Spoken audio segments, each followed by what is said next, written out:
glass.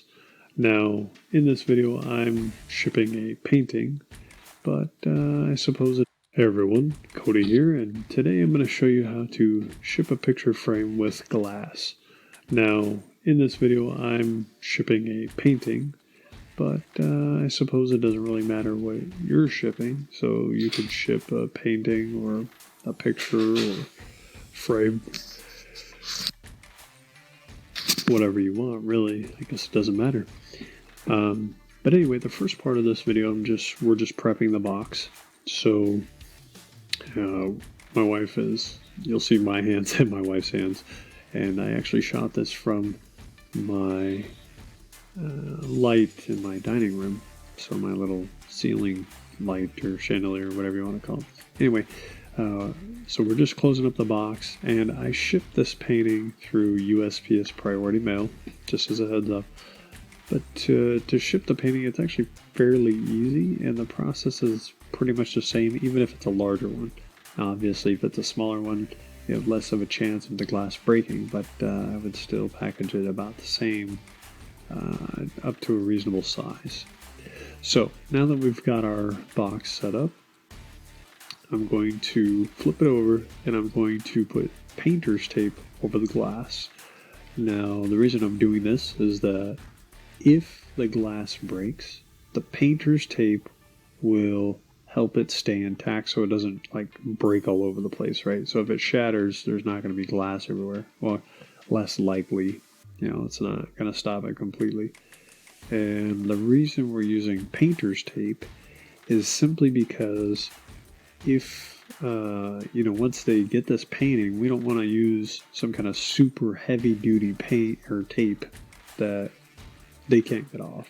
So we don't want something that's going to stay on the glass or leave residue, right? We want to be professional and we want it to come off clean. So here I'm just signing my certificate of authenticity.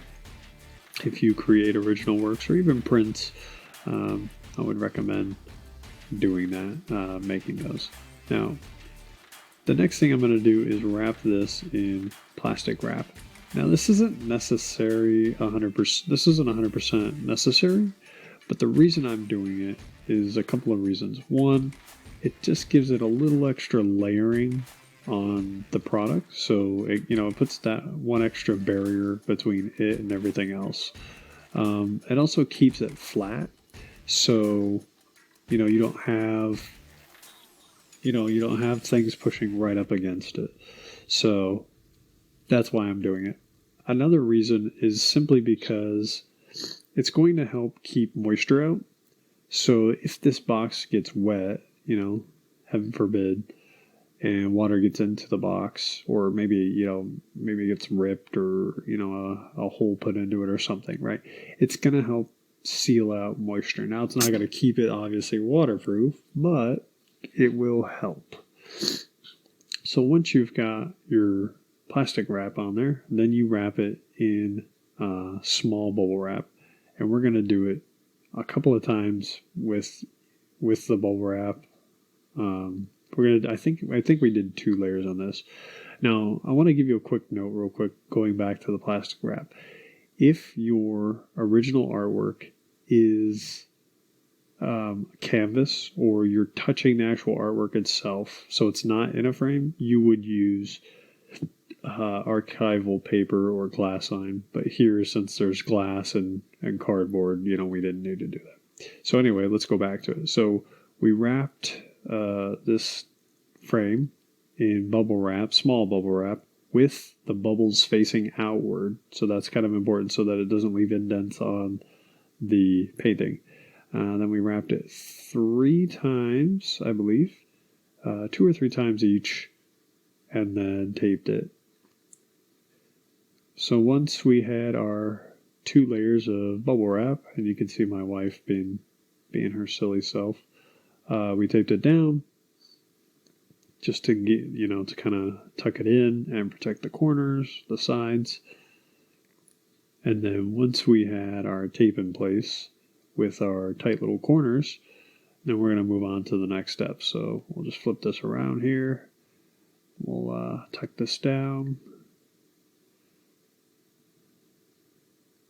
And I am paranoid when I ship, so I like to overdo it a little bit, which I'd rather they get it, not broken than underwrap it and something happens to it, right? So that's just me. I'm kind of paranoid when I ship, but I just want everything to work out properly. Now here I'm just going to show you the gap in the painting, and this is why we use thin bubble wrap and then thick bubble wrap. Now I guess if you didn't really have a gap, you wouldn't necessarily need the second layer of bubble wrap. So if your package is already pretty thick and you don't need to fill the extra room, then you could just fill it with a little bit extra small bubble wrap. But if there's a gap around it, then I would say go ahead and switch to large bubble wrap. And that's what I'm doing here. Again, it just gives it another layer of added protection. And I mean, it seems a little excessive, and it probably is, but again, I don't want it to break, and so giving it these two little layers kind of it just gives it that much more added kind of peace of mind, at least for me. So once we've got it wrapped in our larger bubble wrap, and we've got those edges taped down again, you want them taped down but kind of tucked under so that it creates another barrier for that painting. I like to kind of make a pillow almost out of bubble wrap when I wrap these paintings, just because, again, I just, I don't want anything to happen to them.